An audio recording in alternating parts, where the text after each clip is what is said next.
Voilà, j'ai les deux mains libres.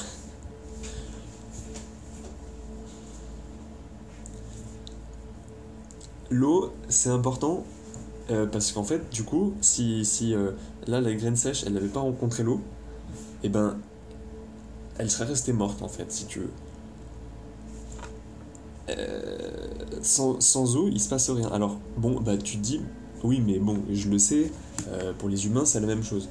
Mais pour les humains, c'est différent parce que s'il n'y avait pas d'eau à la base, euh,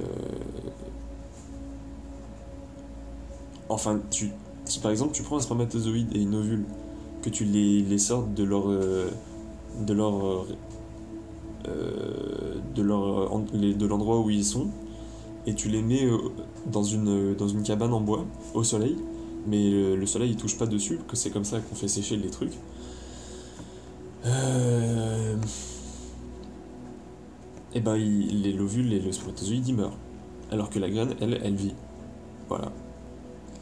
Mais c'est pas le bon exemple parce qu'en fait la graine ça correspond plutôt au bébé. En fait c'est la phase bébé. C'est pas la phase de fécondation comme je dis, mais c'est pas grave. Je me suis trompé. Donc là le bébé, la graine, elle a de nouveau de l'eau et elle commence son enfance. En fait voilà, il y a un stade. C'est comme si en fait ta maman elle a couché une graine et que un truc sec est mort, genre toi, peut-être dans une coquille, et ensuite il fallait te mettre dans l'eau, ou il fallait te mettre dans la terre et attendre que l'eau tombe pour que ça sorte, que tu sortes pour devenir un enfant, un bébé. C'est dégueu, mais ça pourrait être pratique dans les périodes de sécheresse ou n'importe où on se réveille que quand il y a de l'eau. Mais c'est pas adapté, je pense, à au reste de nos fonctions vitales. Bon, ceci dit, l'eau, c'est important parce qu'en fait, ça donne. Sans eau, il n'y a pas de vie. Et en fait, c'est pas, c'est pas, enfin, il n'y a pas de vie, évidemment, mais c'est surtout que euh, tout est sec. Et tellement sec que c'est ça qui fait. C'est le fait que ça soit sec qui fait qu'il n'y a pas de vie.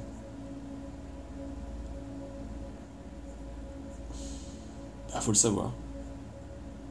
Comme ça, quand tu prends ta douche, et ben des fois, ta, tu coupes ton eau pendant que tu te savonnes par exemple. Ou quand tu te laves les dents, bah j'espère que ça tu le fais parce que ça fait longtemps qu'on dit qu'il faut le faire.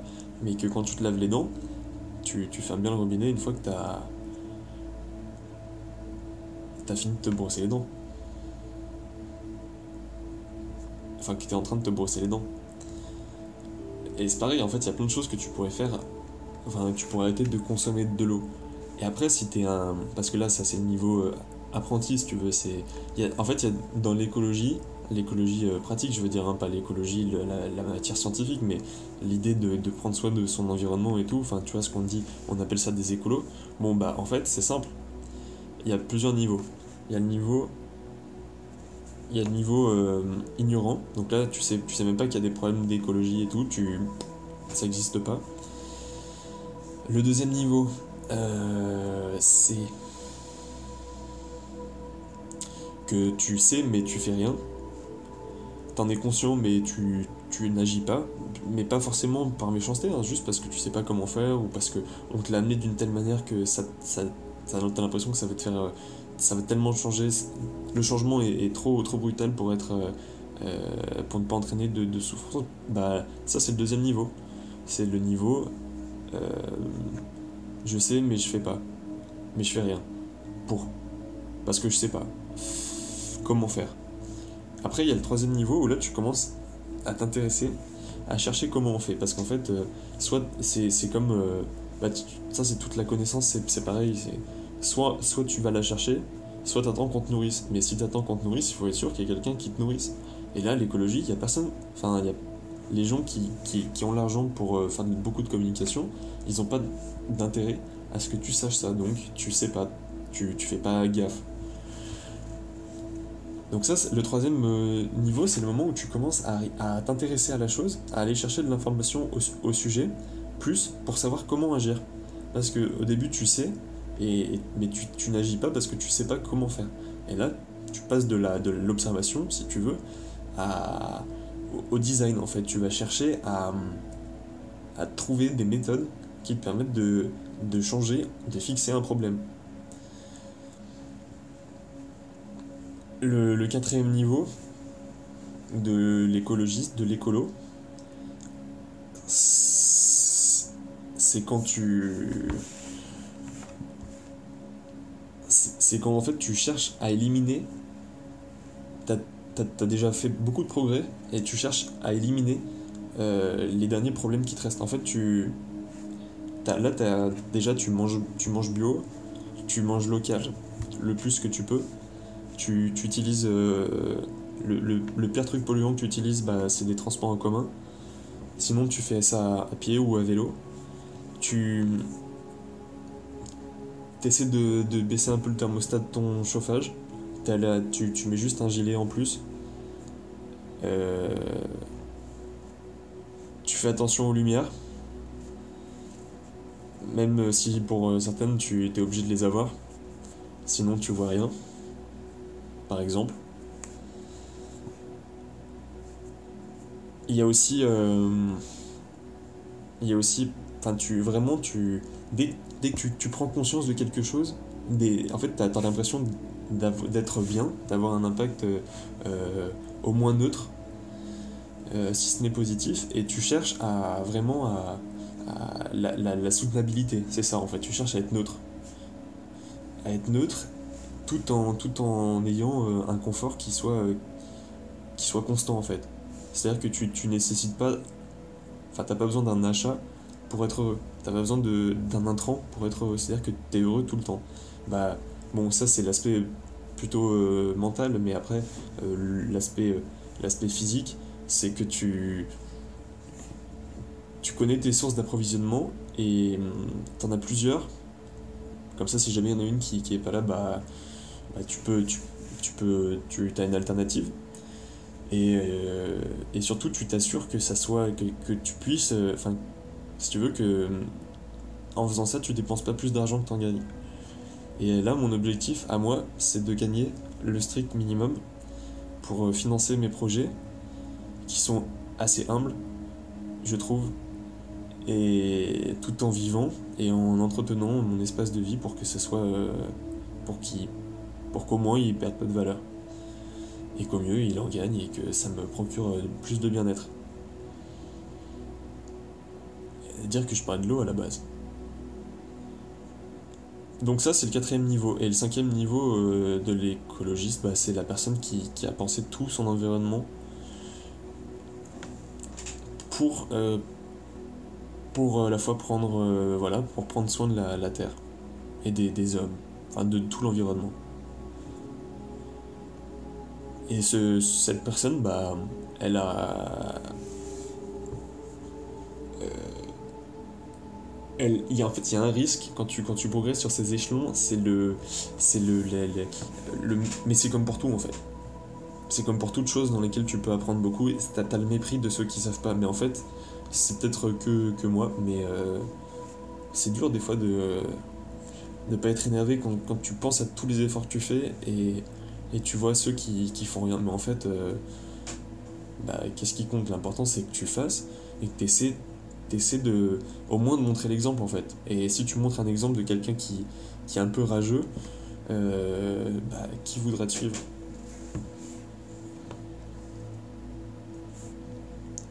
Si t'es rageux, c'est qu'en fait t'es pas heureux. Et je me dis que bah ouais, du coup, faut déjà que je sois heureux avec ce mode de vie. Si tu veux, je le choisis. Donc en fait, je suis acteur du changement, c'est pour ça que c'est pas gênant pour moi. Par contre, c'est vrai que pour ceux qui se rendent vraiment, qui ont peur de changer et à qui on explique mal à quel point ça peut les aider, et bah forcément ça les intéresse pas quoi.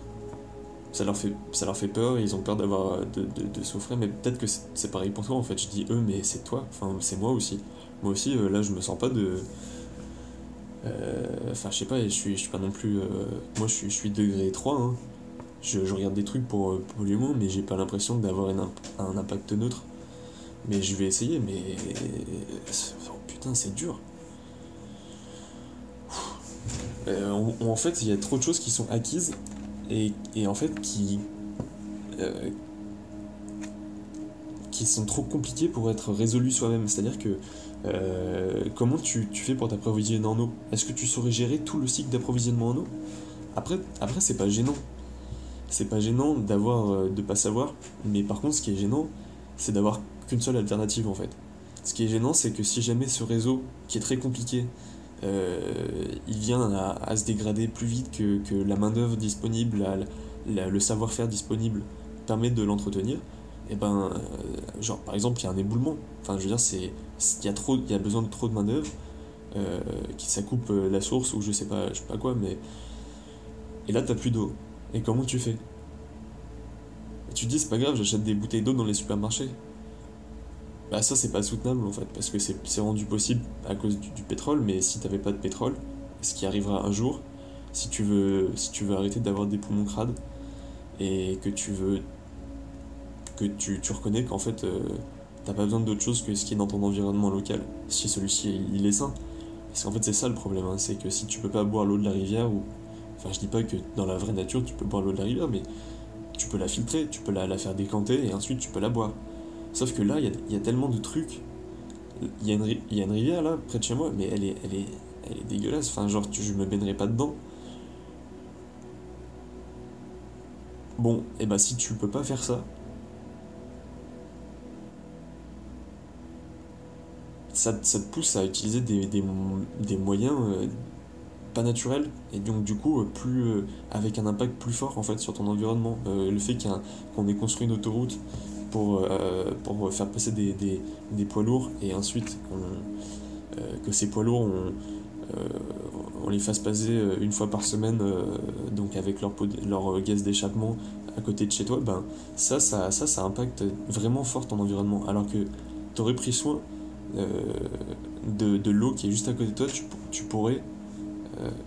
tu pourrais la boire. Enfin, si tu récupérais l'eau de pluie par exemple, au lieu de la foutre dans des égouts et reverser avec d'autres merdes dans la nature, bah tu pourrais boire de l'eau de la rivière. Enfin, tu serais pas dépendant d'un système compliqué qui du coup est fragile en fait, qui est plus fragile. Parce qu'il pleuvra, il y a des chances pour qu'il pleuve tout le temps s'il n'y a pas trop de réchauffement climatique. Il y a des chances pour que toutes les années il y ait de l'eau qui tombe et que tu puisses la pomper, soit dans une nappe phréatique, soit en évitant enfin, tu peux absorber de l'eau. Enfin, l'eau que tu n'absorbes pas là dans la ville, il va dans les égouts, il va pas dans des nappes phréatiques.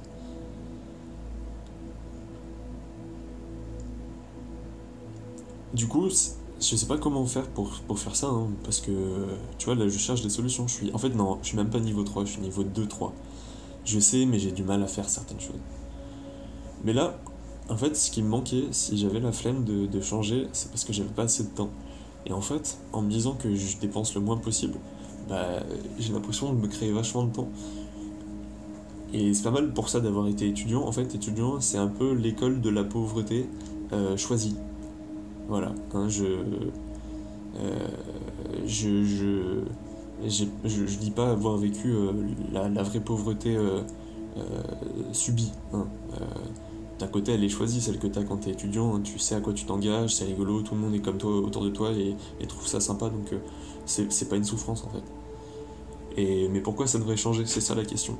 Je suis heureux comme ça, enfin, genre, j'ai un mode de vie confortable, enfin, j'ai le confort dont j'ai besoin, c'est le nécessaire quoi. J'ai pas besoin de spécialement plus. Bon, c'est pour ça que l'eau c'est important. Et que tu devrais chercher des moyens de préserver l'eau. Parce que sans eau, il n'y a pas de vie. Et l'eau, elle porte plein de choses. Ça peut être des trucs positifs comme des oligo-éléments quand tu le prends à la source avec des minéraux.